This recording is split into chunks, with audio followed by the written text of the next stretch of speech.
Howdy, lieutenants and economists. The most volatile, evil, disgusting things on the planet, humans. If you have a video request, you can always go to assholeconsulting.com. Yeah, I am gonna charge you, kids. And that is the importance of not fucking up. You are such an asshole!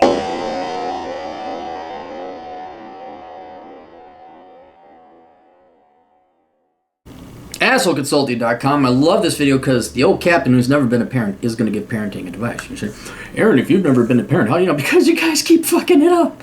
It's so painful. You should have given the baby boomers any parenting advice. Yeah, we fucking should have. Yes, we most certainly should. So now it's done with the Mr. Spock or Dr. Spock. We're not referring to the Star Trek hero. We're referring to an actual doctor, a child psychologist called Dr. Spock, about no spanking and have conversations and treat them like adults even though they're 3 years old. And that just, yeah. So now we're going to go back to the wisdom and the common sense that has been proven over the 2 million years of human evolution. And hopefully we'll throw out the touchy-feely BS. Hey asshole, I'm a divorced dad living in a liberal northeastern town with a 12-year-old son I have every other weekend. I'm watching him turn spoiled and leftist, and I can't figure out what to do with him to turn him around. He used to love trucks because they were big, powerful, and useful to people. He now sees trucks and he says he hates them for their exhaust pollution to the environment. He learned to hate trucks from a science teacher at school. I told him that trucks help everyone, especially the poor, get their essential goods and services. It's hard to believe this had no impact on him because it's a religion now. It's a religion. It's gone. He's gone. He's not going to be reasoned with. They got their little. You want to talk about a little Eichmann? That's your son now. The state has gotten to him. The schools have gotten to him. They have brainwashed him, and now it's not like they're capable of reason or evidence. Not at all. I used to take him shooting .22s at the range, and he was proud to get that responsibility with a firearm from his dad at a young age, and delighted with improving his shooting and trying out new shooting gear. Now he rejects ever going to the shooting range and acts like he doesn't like guns and is afraid of them. He knows nothing about politics, national affairs, Donald Trump or Hillary Clinton, and doesn't consume any news, but he frequently makes comments about how Trump is awful and shouldn't be president with his school friends who are 100% anti-Trump. Well, there it is. There's the schools again. Did you intervene when he started saying, hey, where'd you hear that Donald Trump is a Nazi? When did you hear that first? And were you on it? No, of course not. Let's just send our kids to schools. They're so smart, they'll figure it out on their own. My 8-year-old child can't be brainwashed. I'm very well off because I've worked extremely hard in the corporate world for 30 years. My son used to work hard, but more recently he seems to be slacking. In addition, he seems to take family prosperity for granted and is never grateful for what he is given. Christmas presents, after-school activities, a new iPad. I can imagine why he's spoiled. In addition, he seems to think that being prosperous or rich is bad, and he increasingly doesn't like himself for coming from a prosperous family, but somehow coming from an unprosperous family of screw-ups would, in his view, be more noble, legitimate, and egalitarian. And it seems he has lost interest in the path to prosperity for himself, though it is still early days. All right, he's getting that from school, man. And you got to nip it in the bud. You got to lay down a vaccine before you send him off to school, or you homeschool. No. Gonorrhea, no. Private schooling, no. Homeschooling, no. A little shout out to Terrence Pop there. He used to do chores relatively well. Now he wants to talk back against me over chores and shirk them. He used to like the prospect of adventures out in the big wide world with me. Now he preemptively doesn't want to do adventures with me, but stay home and play video games. I think this is partly the fear of the new on his part, but also preferring comfort and entertainment to adventure. Before the divorce, he was a mama's boy, and I hope to gradually make him more manly. Well, you didn't! You didn't! You may have made some minor attempts, but you're the only line of defense. You are the fucking father. And son, you really ought to, because, hey, son, I hear that Marxist fucking bullshit. You could pay for your own crap. Oh, and by the way, I think it's about time you got a job. This is why I make a great freaking dad. My kids would come out so freaking strong. Jaded, angry, probably mass murders, but they wouldn't be taking no welfare checks and wouldn't be doing this crap. Just a bunch of very angry micro-me's.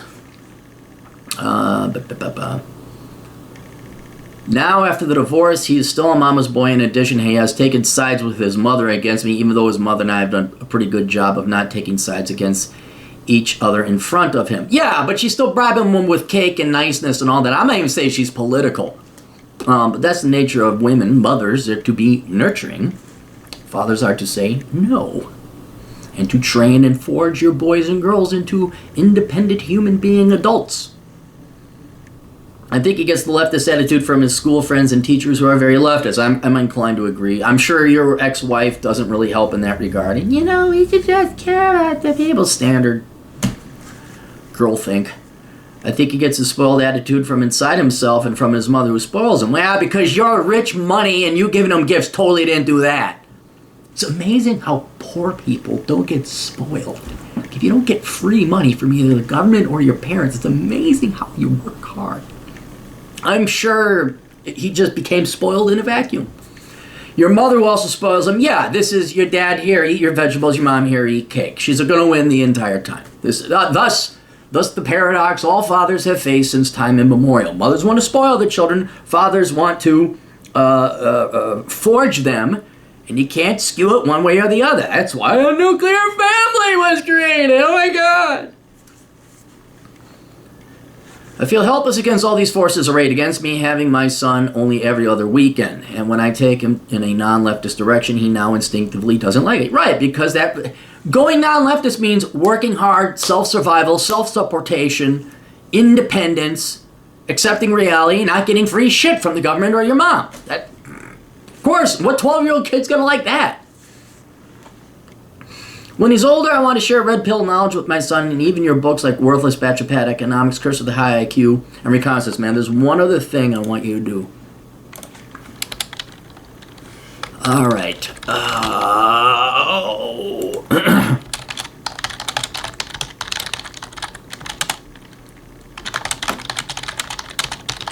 got that. Okay, got that. But for all I know, he will want to reject red pill knowledge just because it came from me or contradicts what he is comfortable with. Yes. He would also likely turn around and tell his mother I'm giving him inappropriate non-blue pill materials. Yeah, okay, and then your wife would get pissed off, say you're a Nazi, and don't worry, I got a solution. You're not going to like it, but I got a solution. Everything is made more complex by divorce. I am forceful with him. You must do your chores before you go. You must come on this adventure with me. Then he just gets more alienated from me and attracted to his mother, with whom he has already taken sides. Looking for the clarity special worldview to fit the situation with specific advice on what to do and a dose of truth. All right, then I asked you, okay, have you done this? Have you done that? You say, okay, those are good questions with the answers I'm going to give you. I think you're going to hold me up as an example to others of what not to do. What an asshole. Actually, you're not that bad. I'll grant, because you did make some efforts in trying, and you were there. I know I'm hard on you, but this nice touchy-feely bullshit, which has resulted in the pussy now called your son. Just kidding, but only half. I like production and results. So you don't feel bad, okay? That's what I'm saying. You have made your efforts. You definitely worked hard. I don't know how you rich people don't figure it out. Just handing your kids everything is going to turn them into independent-minded, strong-willed people. But you haven't done that. You stayed married. You still contact your son. Your son knows who you are. You were a good provider. It's hard being the father. And I've seen it. Oh my God, have I seen it with the people in my life who are not necessarily friends, but people I know who are parents. Oh, it's like spanking and being a father just doesn't exist. It's like, let's reason and rationalize with the 2-year-old as if it's Henry freaking Kissinger. Kids running up and down, screaming, acting like genuine retarded morons. I didn't spank him partly because he seldom shows really bad behavior, warning spanking. Okay, that's good. And also because his mother and the community, maybe even the law, are completely against it. I don't think there's a place in the United States where you can't spank. I could be wrong, but I don't think there's a place you can't spank. I do tell him no and hold him to standards, but not every single time. Oh, there it is! Not every single time? Oh, so it's kind of a, yeah, maybe sort of thing? No kid would ever take advantage of the maybe. or wearing you down or grinding you down. Now, if you provided a united front and every freaking time the kid said no or lipped off, there'd be a spanking or a punishment. All it is, guess what would happen, kid?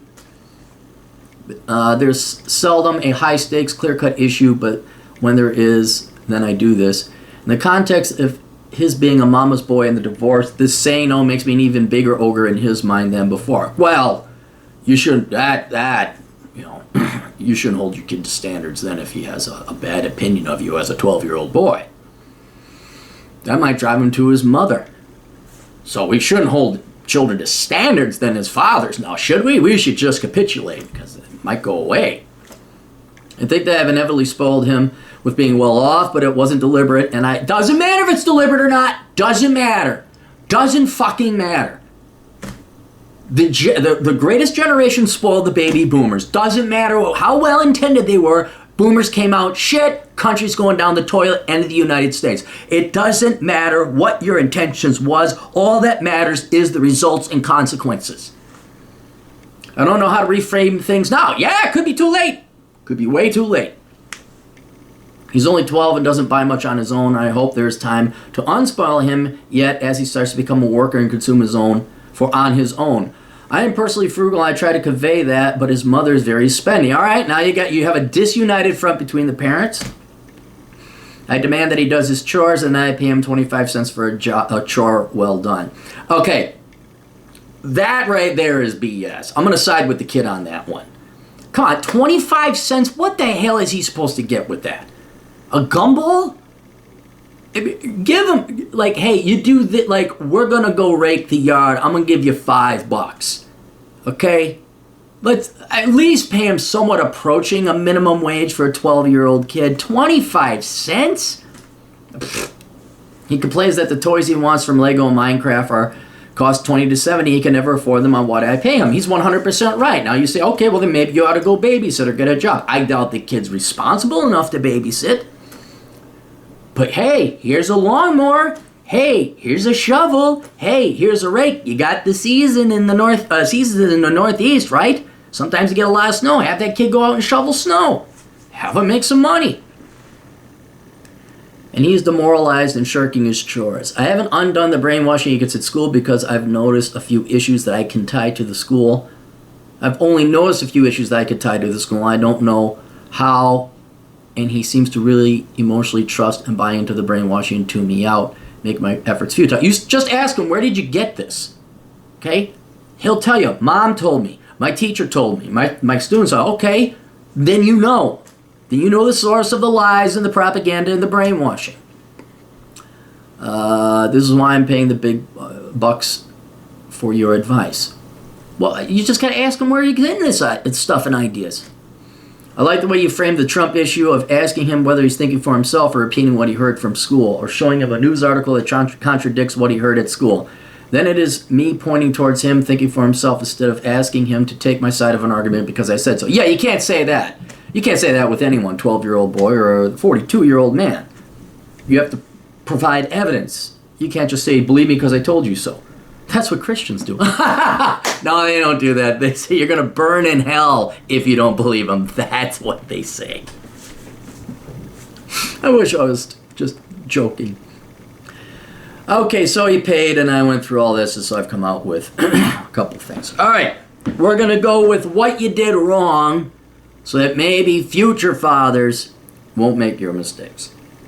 We're going to tell you how to recover, if possible, and very huge if possible. And then finally, I'm going to explain why none of this is going to work, and we're going to have to come up with very unconventional tactics, of which I guarantee the results of nothing. Nothing. This could fail spectacularly, and you could lose your son. So there's nothing at risk. I'm just giving you the asshole opinion. All right, what you did wrong. One, you got divorced. You married the wrong woman. I know that she very likely filed for divorce. I know here in the red pill community, the manosphere, when we blame women for divorce because they're the ones that initiate it all the time. And we always say, with the single moms, well, you chose the wrong man and you just change up. It's the same flip side of the coin. Now, maybe not as common. Maybe men are a little bit more innocent, but that does not negate the fact that now there's a child. Like if childless parents childless couples get divorced. I don't care. There's no cost. When parents get divorced, there's a cost, and it's the kids. And so, men, if you want to stop this a little bit, we got to be picking our wives a little bit more carefully. I guarantee you, if we went back, there were signs. Your ex was some worthless liberal arts major. Your ex had spending problems. Your ex-father wasn't around. I think we've codified and turned up all the stones of problems with women. We even have the Clary relationship test to identify that and kind of screen. There's no way to provide 100% screen, but we can screen for the virus known as bad spouses. Not terribly effectively, but somewhat more effectively. All right, second thing, you spoiled them rotten. I don't care if it was intentional or not. You bought your kid an iPad. Your kid's not even 12. I know people are like, no, you're not getting any social media. You bought him this, you bought him that, you bought him gifts. Too late. You have spoiled your child. So that's another thing. Don't spoil your kid. I've said it before, I said it again. When I was younger, if I was going to have kids, I was never going to tell my children I was rich if I was rich. If I was like a doctor, I've recommended this to clients who are doctors, and they've come up and say, I'm worried more in the capacity that they're going to get gold diggers after them. Women are going to find out they're a doctor. I say, dude, just say you're a low-rank nurse. You know? Hide your doctor certificate. Hide any evidence that you're a doctor. Wear your blue skivvies that you got to wear anyway. Leave the stethoscope at the office. Drive yourself a piece of shit car. Get yourself a modest condo, and then off to the hospital again. And then you go and you know give the girl a wrong name, you know, so she can't look you up. Well, you're Dr. So-and-so. You make $250,000. It's the same thing with your kids. I would never let my kids know we had money. I would want them to think that we are on the verge of starvation all the time, so they have the fear of God and starvation and hunger and homelessness that drives them to be self-supporting adults. That's what I would have done. I put on a jumpsuit. Oh, Mechanic Bob. My father's name is Bob. And all of that, they realize he was the world-famous author Aaron Clary, who made billions on his next book. He should have made billions anyway in his previous books. So you spoil them. And if you make a lot of money, you never let your kid know how much money you make. You always lie. Heck, you don't let your wife know how much you make. You always lie. Separate accounts, trust funds, separate, you know, estate trusts, all that other stuff. But you spoil them. And so now he thinks he's entitled, the world owes him a living, and his teachers are just going to echo that. And moms are probably going to echo that too. Again, not necessarily because of politics, but because of the nature of women and mothers. They want to coddle and take care of their children. Another thing, you let him become a mama's boy. You made some, you tried. No, there is no try. You let it happen. You're the last line of defense. You're the only line of defense. You're the yin to the yang. You're to balance out the mother. And if you can't stand up to your wife, you're not going to be able to stand up to your kid. Again, choosing the appropriate woman to be the mother of your children. And it seems like you guys never had a united front. Like, hey, I've had that happen. Now, it's not that I was married, but one time I was working security at a company. And there was a genuine security threat. But I'm not the boss of the place I'm working. That's the client. The client. So I'm about to kick this guy out. And it's going to go down. And then the client's representative says, no, we'll take care of this. I'm like, did you just, what? Like, you're not that security is a big thing, but this, I've worked a little bit. I know this is a bad guy, and he's got to go. Otherwise, it's going to be legal risks and actual physical harm risks to the people that are here. And here you got this fucking interrupting, kind of like the wife disagreeing with the father in front of the children, disrespecting the father in front of the children. I bet you that happened a lot. No. Again, choose the right woman for the mother of your children. But you didn't stand up to her. You let her spoil him. Maybe you were gone a lot. Maybe you weren't always there. But he's now a mama's boy. It's moot. You have to train your son to be a man. That's the job of the fucking father. No spanking. I know you said you'd spank rarely, and I'll grant you that you didn't not spank. So this is not your category, but this is something for everybody else to listen to. I know Steph and Molyneux and some really brilliant people who have IQs of 140, and their children probably have IQs of 150. They can reason and rationalize with a 3-year-old, right? Because the kids are that smart. For your average IQ of 100 IQ for your average child, you're not going to... We don't do that in our house. We don't do that. That is not going to go through their heads. I've seen it happen. So there may be some rare instances of uber kids that may not need spanking, but the vast majority of them need to limp a little bit. Don't break their legs, spank them. That's what I'm saying. And then here is where now it's your divorce. This is after divorce. You keep figuring you're going to scare them away, and so you pussify out on your fatherly duties. Right? I know you are trying to say, no, I hold him up to a thing, well, but then I let him go every once in a while. Or I'm afraid his mother's going to get him. Or he'll go back to his mother. I'll just scare him away. So what? The kid's going to go. Kids play their parents off all the time against one another. That is not your concern if you're going to drive him into your ex's arms. You are the father. Here are the rules. And you can't just say, here are the rules because I said so. We've talked about that one before. You have to explain why. And then you get a lot more compliance. But you can't do this, oh, I'll lose my son if I don't do what he says. Well, because then you will lose your son. We're going for the long game here, okay? Mothers always get their sons and daughters when they're younger, because cookies and cake. Fathers, if you play it right, you win it in the long game. Not that it's a competition. Again, it's a yin and a yang. You need both. But if you just you're not kowtowing, but sounds like you're cracking. Sounds like you're letting it slip every once in a while, and at least you have the fear. He might go to his mother in her arms a little bit more. So what? Here's the rule. Here's the reason for the rule. You don't want to follow the rule? Here's the consequences and punishment if you don't follow the rule. Okay, so that's what you did wrong. And again, to varying degrees, maybe not all your fault, but that's where you goofed up. Now, how to recover. All right, first one, I'd be forcing them to get a job. Okay? This bullshit about how he wants toys and he can't afford it, and now admittedly you're being real cheap with a quarter per chore. You say, okay, go shovel, go babysit, go work here, go work there.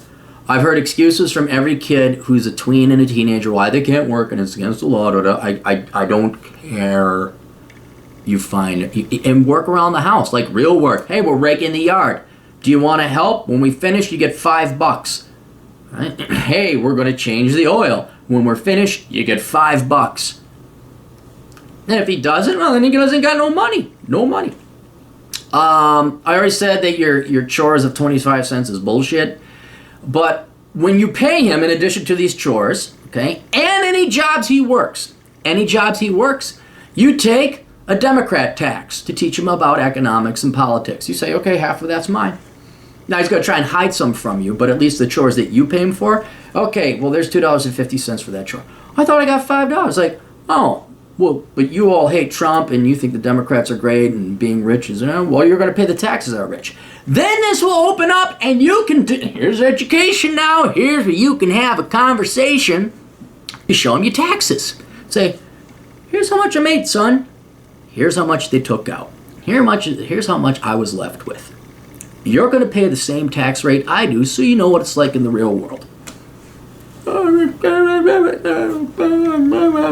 But he learned. All of a sudden, he might be shocked to say, a 12-year-old can do division. All right, let's say you make $250,000 a year. You pay $125,000 a day. Here's your 50% tax rate after property taxes, this tax, everything, other tax. So you need to tax your son for any money that he makes. I'm 100% serious. If he wants to advocate socialism, he thinks it's not even Trump. Trump is really that's more his personality, I think. It's like, oh, you think that's it? Okay, well, fine. You're gonna pay taxes here. All right, his environmentalism, okay. He thinks trucks and the environment that's bad, and I'm like, okay, really? You think the greenhouse gas is bad and the combustible engine is bad and trucks are bad? All right. Son, happy birthday. Here's a new bike. You get to bike all over the place as far as I'm concerned. And you hold and stick to your guns. Say, what, you want to go to the park? Cool, I'm going to drive the car, I'll meet you there. You want to go to the movies? Cool, I'll drive the car and I'll meet you there. You want to go play with your friend Steve? Well, good, bike there. Heck, I mean, in the olden days, I would bike 15 miles to see my friend. One way, I'd bike 15 miles to see my friends because I paid we can't put the miles on the car. We can't do that. Like, okay.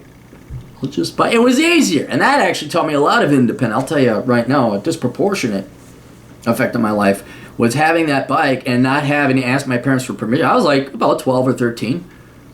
I'd be like, you guys gonna take me to see my buddy Steve? No, we can't put the miles on the car. Oh.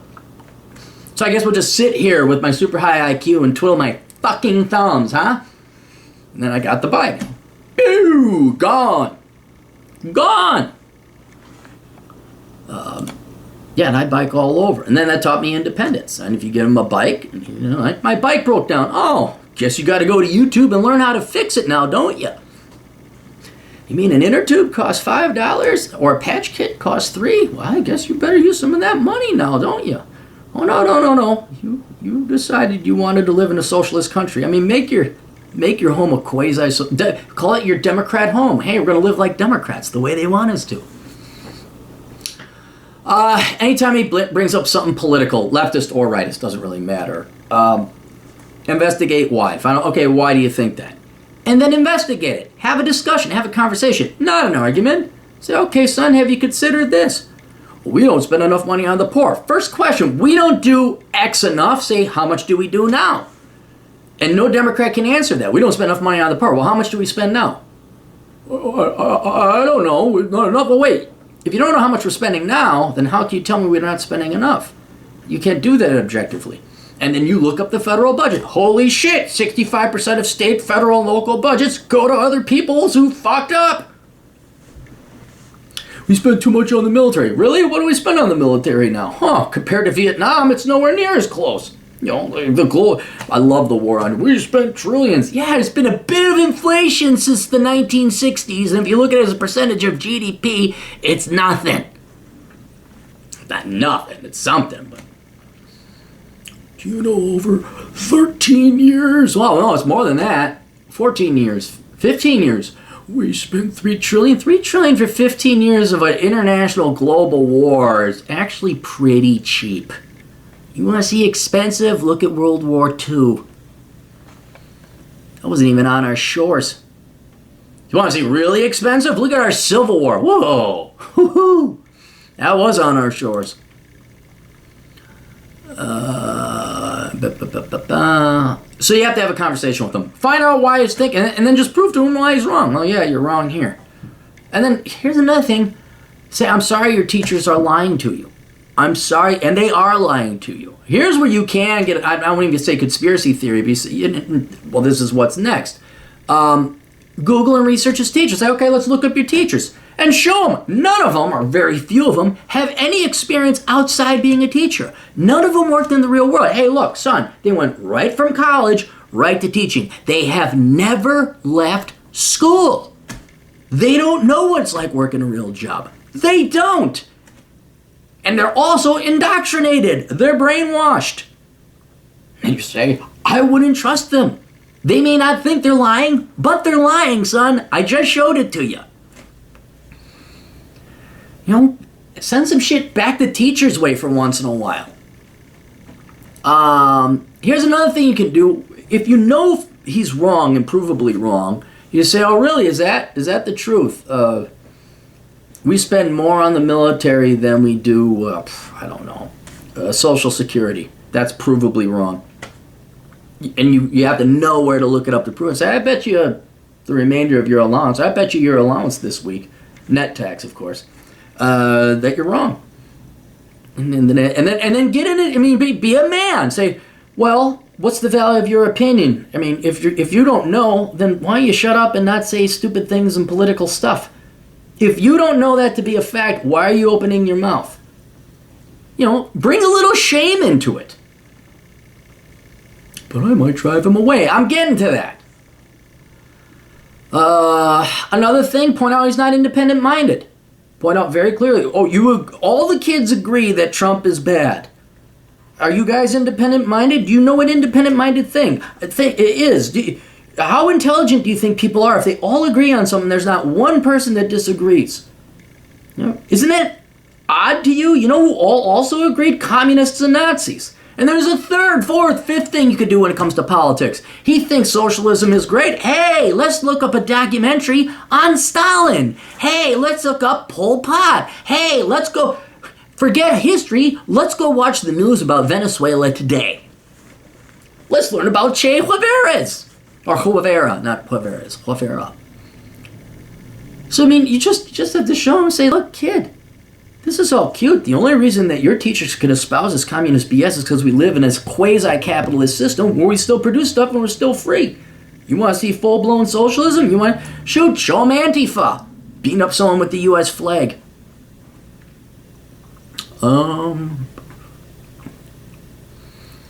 Google, independent America.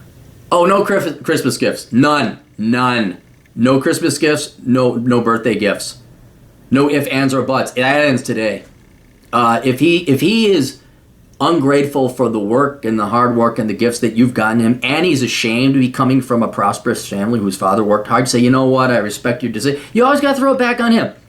I respect your decision. Understand you're ashamed coming from a rich family, so you're not getting any gifts. None. You're going to earn everything you get so you can be with your people. So you can have that pride that you actually earned something. And you can buy your own $70 toys and your Lego Minecraft things. Right? You can actually earn that. But I'm not getting it for you because you are ashamed to come from a family where I worked hard and made good money.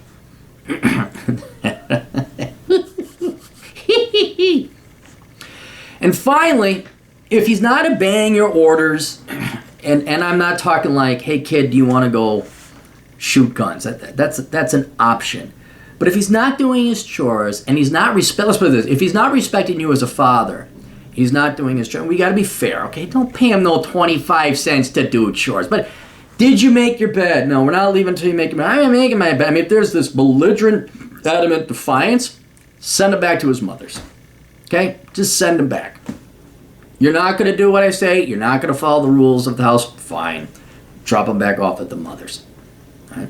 But that might drive him more into his mother's arms. Yes, I know, but we're playing the long game here. So, let me explain to you why this has been a completely pointless discussion. It's been a completely pointless exercise. And that is, none of this is going to work. I don't think it's going to work. I think it's too late. The kid's 12. But the more primary reason I think this is doomed to failure is you do not have enough time with him. And this has nothing to, this is not your fault. For whatever reason, you got him every other weekend. And we could talk strategy, we could talk discipline, we could talk what did I do wrong, we can Monday morning quarterback. You simply don't have enough time with this kid to turn him around.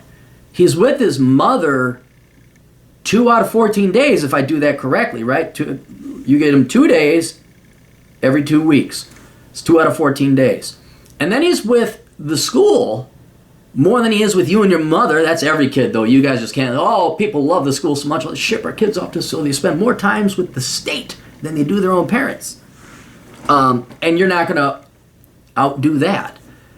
You just don't have the time. So, I'm sorry, but like I said, sometimes there's problems with no solutions. Now, just because that's now, that doesn't mean you don't have a shot in the future. And like I said, we're going to be playing the long game. So you could try all these tactics if you want. You might plant a seed that will grow into independent thought. Hopefully you'll teach them some lessons. And you are going to drive them away. With everything I just said, you're going to drive them away. But you're going to teach him some lessons that he'll reluctantly acknowledge are true, but he'll never admit to you. But I think those are the seeds that will plant and grow and hopefully bring them back to you. And that's why you're going to bring them back to you. So since you can't do anything now, what I would do is position yourself in stark contrast with the teachers and your ex. Not necessarily politically from your ex again. But like, I know your mother's spoiling you. I know, but we're not doing that. That's not going to prepare you for becoming a real man or a real adult. And so when it comes time, this is going to come in 6 short years. He's going to want to go to college because that's what he's been programmed to do. I don't think he could turn it around. You can give him worthless. You can give him bachelor pad economics. You can give him reconnaissance man. It's not going to matter. You're effectively not there for the next 6 years, and you're not going to instill any independent thought in this kid. It's not going to happen. All right? And I think you should. So there is a record of you trying to help him. And then when he says, I want to go to college, say, I'm not paying for it. You have made it very clear that you didn't like rich people, you didn't like coming from this family, you didn't appreciate what I did for you, you prefer the state, you prefer socialism, and even if this kid, you don't think he fully understands that, that's all right. Make it very clear. Your mother spoils you rotten, you think the government is your friend, you think your teachers love you more than your parents, that's the choice you're going to make. Fine. You're going down that route, but you're not getting any help from me. Go ask for Bernie Sanders to help you out. Go ask for other people to give their tax money to you. Go ask for a nonprofit. I'm not helping you with college, rent, books, or anything. And you can say it. I suggest you get your ass into the military. I suggest you get your ass into a good degree, like STEM, engineering, whatever, accounting, and do not major in the liberal arts. Right? So you make it a very clear position. And then at the end you say, and the reason I'm telling you that is because I love you enough to say the hard things that need to be said and tell you about the truth and reality of the world and not lie to you like your teachers have or make it easy like your mother has. You just stay your position. I'm not helping you. You're going to learn to be a man on your own. So, what you're going to be doing is he's going to go through a world of hell. All right? Your mother, your ex is going to nag you. How dare you? Like, I'm not helping him through college. I'm not. You should and you'll be the evil father and But what I want you to do is before your son goes off to college, you write a prediction letter, right? Or you record this conversation you're having. You say, I'm having a conversation, I'm going to record this. And you predict what's going to happen to him when he's done with college. I predict you're going to go to college and you'll be brainwashed into leftist Marxist indoctrination. You're going to think that nothing is your own fault and you have no responsibility or consequences for your actions. Your mother is going to tell you what an evil dope I am, You're going to hate me and this and that. You're going to think that I don't love you. You're going to think the government can solve all problems. You're going to major in a worthless freaking degree. You're probably going to go on and get a master's, and then you're going to go into a ton of college debt, none of which I'm signing off, by the way. You might have your mother co-sign your student loans, further worsening her financial situation, and by the time you're 23 or 24 and you finally get out of college, you finally get out of the education system, just like your teachers who knew nothing about the world told you socialism was great, you are going to have trouble finding a job, you're going to be up to your eyeballs in debt, and you're going to be in worse shape than you've ever been before in your life. And it'll be at that point in time you're going to see the wisdom of what I told you and why I try to have you become an independent, strong young man when I had you for, the 33 seconds per month that I was allowed to have you.